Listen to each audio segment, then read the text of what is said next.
What's going on, Game of Empires community? I've got about 8 minutes, 7 minutes, and 20 seconds until my army makes it to the next shrine. So I've got that much time to make this video about the map. We go over to goe.fandom.com. There is a very nice page that I created about the map that includes everything from beginning to end. So if you prefer written guides, you can go ahead and check that out, and I'll probably be referencing that multiple times throughout this video. So, the map. Where should we begin? Of course, we should begin with the starter regions, shouldn't we? Well, there's 8 of them, all throughout the perimeter of the map.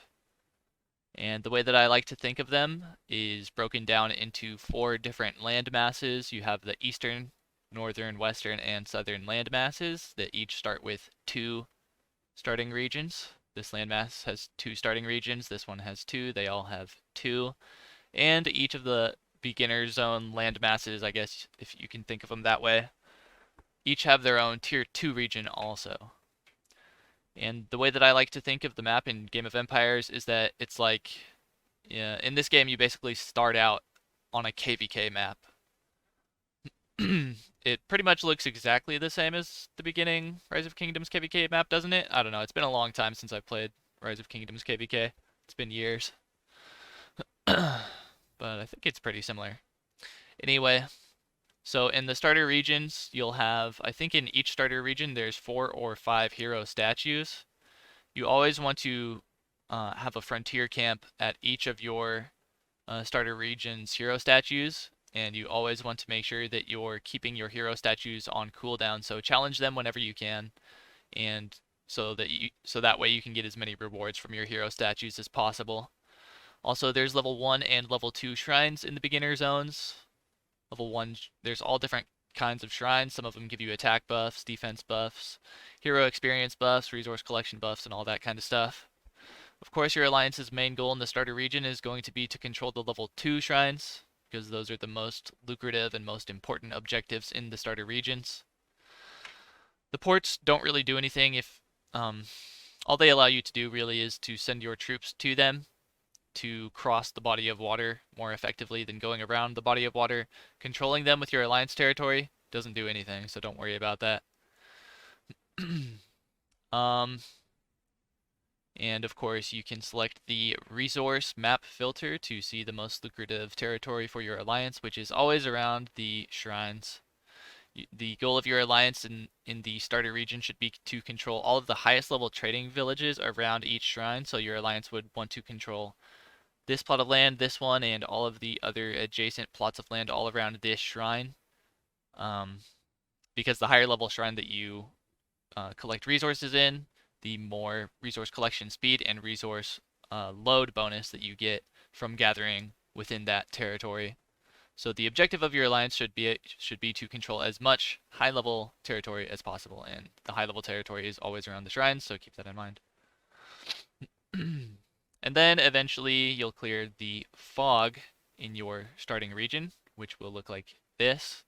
And once you uncover the fog, you will be finding tents, which you can tap to get rewards from. There's pretty much an infinite amount of tents all around the map, I guess you could say, because it really feels that way, because holy crap, look how many there are. It just never ends.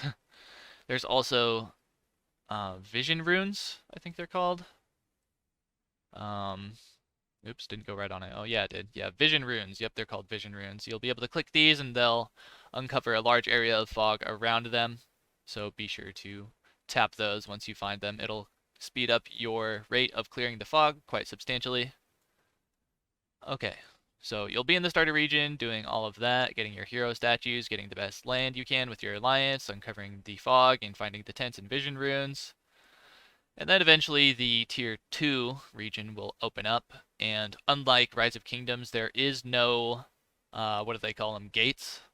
Or passes, yeah, that's what they call them. In Rise of Kingdoms, they're called passes. There are no passes in Game of Empires. What happens is the new region will open up, and then alliances that want to move to the new region will have to construct an alliance citadel in the new region, and everybody will have to teleport there. There's no pass to control. You can send troops back and forth through this new opening.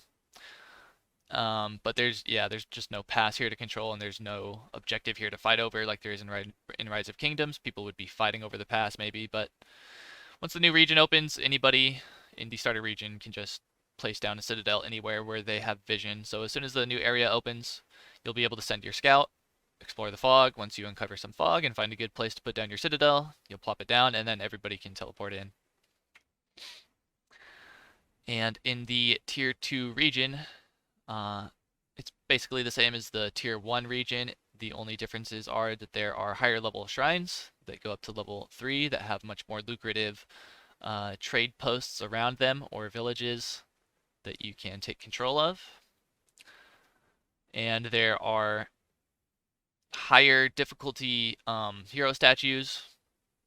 So be sure when you get in your starter region, the first thing that you start doing, or one of the first things that you start doing, is placing down your frontier camps and start hitting the hero statues constantly, and always keep them on cooldown, because what you really want is by the time the new region opens, you want to have these hero statues completed to the highest level that you possibly can so that you can move on from them and place your frontier camps at the new hero statues in the new region. Also in the new region there will be these. This one's called Stonehenge, but these are called Ancient Ruins.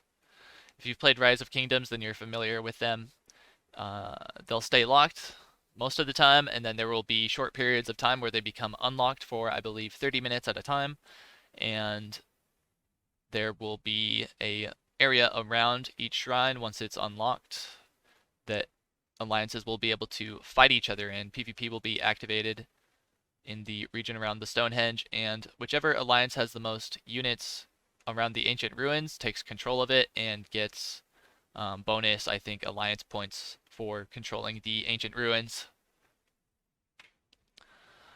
And besides that, there is one more new objective in the Tier 2 region called the Port. Oh, what is this? Okay. Guess I haven't discovered this one yet. So, in server 3, I'm in server 4 right now. Before this server was launched, there was only server 2 and 3. And in server 3, server 3 was the first time that the Tier 2 regions were introduced to the game, I believe. And so that was the first time that we discovered ports. And we didn't have to control them in order to get to the Tier 3 region across the water. But I think that was unintended, and the function of the port just wasn't in the game yet. So I think what's going to happen is that you're going to have to control the port in order to get to the Tier 3 region. Or maybe not. Maybe the way that it worked in server 3 was the intended way, and maybe just once the ports are unlocked, anybody can use them, and just same as when the Tier 2 regions opened up, you'll just send your scout to the Tier 3 region across the water by sending them there through the port. And then you'll uncover the fog in the new region, and then you'll find a good place to plop down your citadel. You'll plop it down, and then your alliance will teleport in. So, I actually can't show you the Tier 3 region on this account, but I can show it to you on my other account. So let's go over there real quick and do that. Also, I could just show it to you here. And at goe.fandom.com/wiki/the_map, you can find a lot of nice images about with the map that will show you the starter regions, and it will have them all labeled for you. And nice pictures that just show you all of the different kinds of ideas behind the map. Like this one breaks down the land masses, like I was talking about earlier. This one shows you the Tier 2 regions. This one shows you the Tier 3 regions. This one shows you the holy ground and has pictures of it. goe.fandom.com/wiki/the_map. So anyway, let's check out the Tier 3 region. You'll go across the water from the port, like I said, and then there will be this big ring region around the Tier 4 region, which won't be open yet. And then in the tier 3 region, there's just level 4 shrines. Your alliance will want to control all of the territory around the level 4 shrines, and you'll want to be gathering in here. You'll want to control every single high level territory around the shrine, every single one. And you'll want to be gathering all up in there. And eventually the tier 4 region will open up. It'll be the same thing. There's no pass. You'll just explore the fog with your scout, place down a citadel, teleport in. And then eventually the outer gate, center gate, inner gate, and ancient temple will open, and you'll be able to fight for dominance over the entire server by controlling the ancient temple. Yeah, I think that's pretty much it. I don't think there's really anything else left to say. I'm trying to think if there's anything that I've forgotten, and I really hope there isn't, but pretty much every time I upload a video, shortly after, I'm like, oh my god, I forgot this and that and this and that. But I hope that helps you understand the map in the game. For all of you new players out there who don't know what the heck's going on, I hope that was useful for you. And all of you veterans out there, well, you already know everything, so F you, my videos are useless to you. What are you doing here? No, everybody have a good one. Thanks for watching my video. Love you guys. Peace.